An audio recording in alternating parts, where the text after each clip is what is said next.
Boa tarde, meus amores.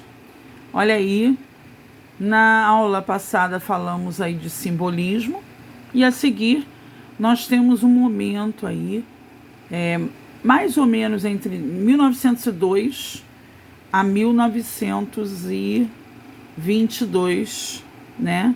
Que é o momento que nós chamamos de momento de transição, tá? De 1902 a 1922. Gravem essa data aí, a fim de concurso, né? É um momento que nós chamamos de pré-modernismo, antecede o modernismo brasileiro, né? Mas nesse momento, como é um momento de transição, nós vamos ter aí, né, ainda produções do passado, produções do movimento realista, naturalista, parnasianista, que iniciou em 1881, né? E do simbolismo, que iniciou em 1893 aí. Então, nesse momento de 1902 a 1922, ainda teremos essas produções, tá? E também, juntamente com essas produções, novas produções, com Euclides da Cunha, Lima Barreto, Graça Aranha, Monteiro Lobato e Augusto dos Anjos, ok? Aí nós vamos ver na Semana de Arte Moderna, que acontece nos dias 13, 15 e 17 de fevereiro de 1922, nós vamos ver aí críticas a esses mesmos autores do passado aí, do realismo, naturalismo, parnasianismo e simbolismo, tá? Então, olha lá, o que nós temos aí? Eu botei para vocês, ó, por ser um período de transição e não ser considerado um estilo de época, encontraremos produções do passado e do presente, como eu falei para vocês, de 1902 a 1922. Nesse momento encontraremos produções do realismo, naturalismo, parnasianismo e simbolismo, como a prof acabou de mencionar aqui para vocês, ok?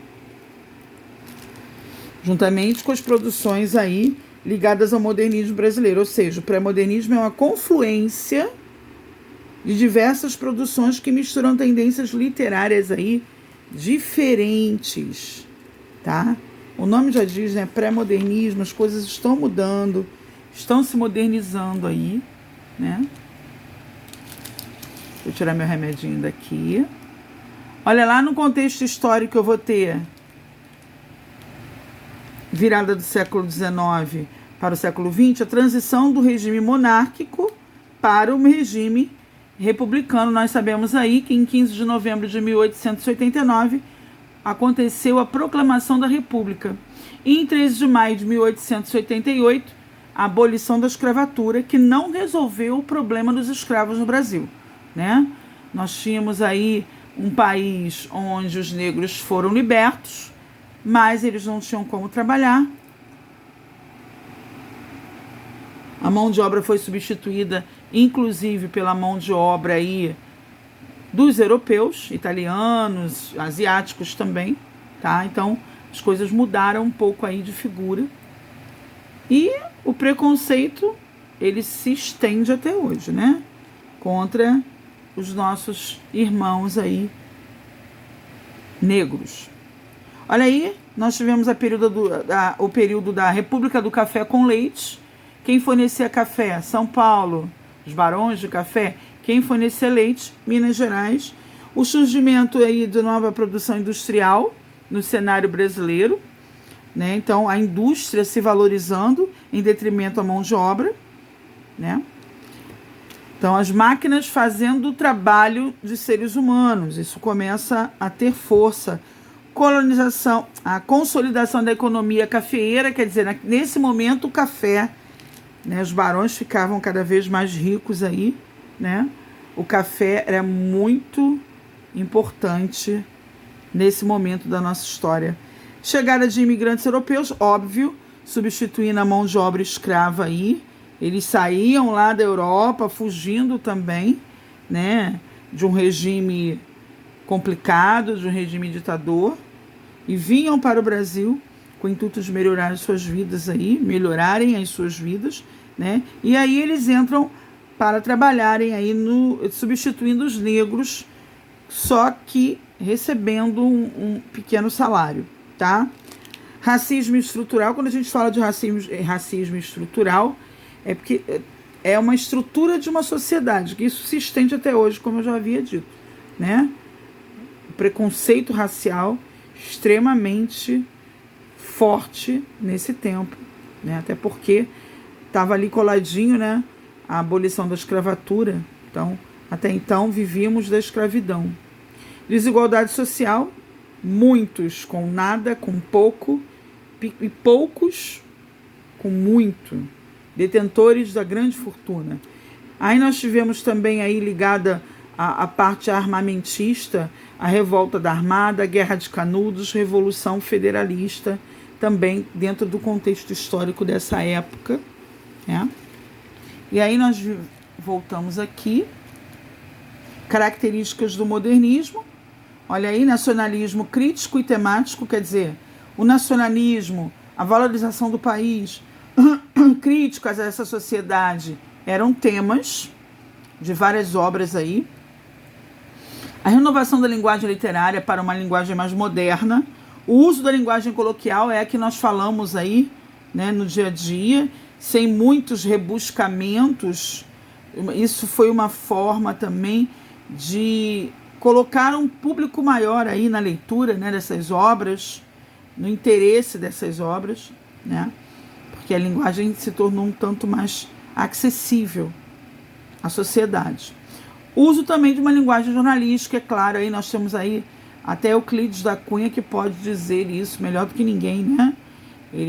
Antes ele fora diplomata, jornalista, então quando ele narra em Os Sertões a Guerra de Canudos, há uma linguagem bastante jornalística aí nas informações. Eu já havia falado da industrialização, né? A ideia de modernidade, vamos modernizar, vamos melhorar, vamos colocar nossas mãos e trazermos a ideia de Brasil, de nação, de nacional.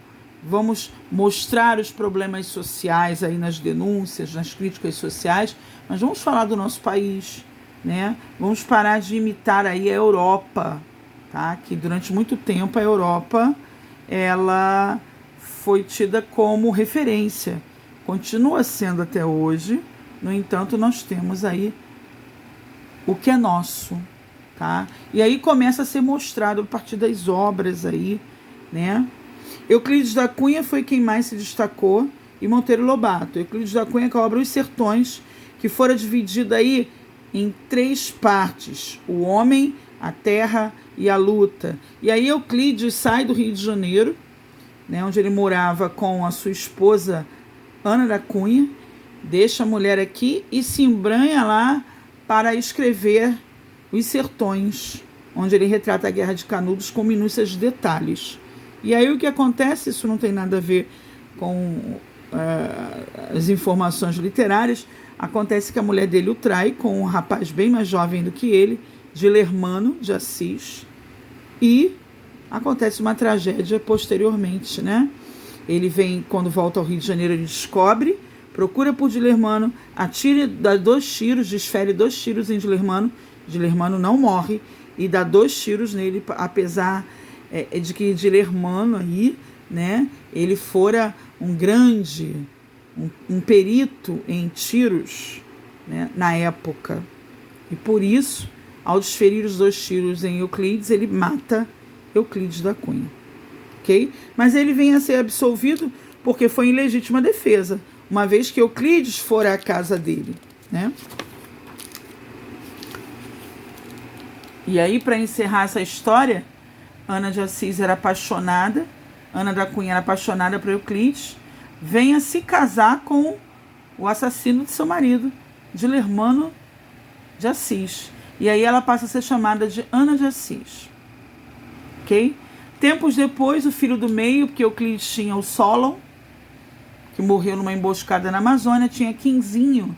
Quinzinho era o filho do meio, né? E ele, quando completa 18 anos, já no quartel, ele procura por Dilermano, porque ele nunca engoliu a morte do pai, e desfere dentro do quartel 3 tiros em Dilermano. Acreditem vocês ou não, Dilermano fica assim, entre a vida e a morte. mas não morre. Mas antes de ficar entre a vida e a morte, ele desfere 3 tiros em Quinzinho, filho do meio aí de Euclides da Cunha, matando Quinzinho.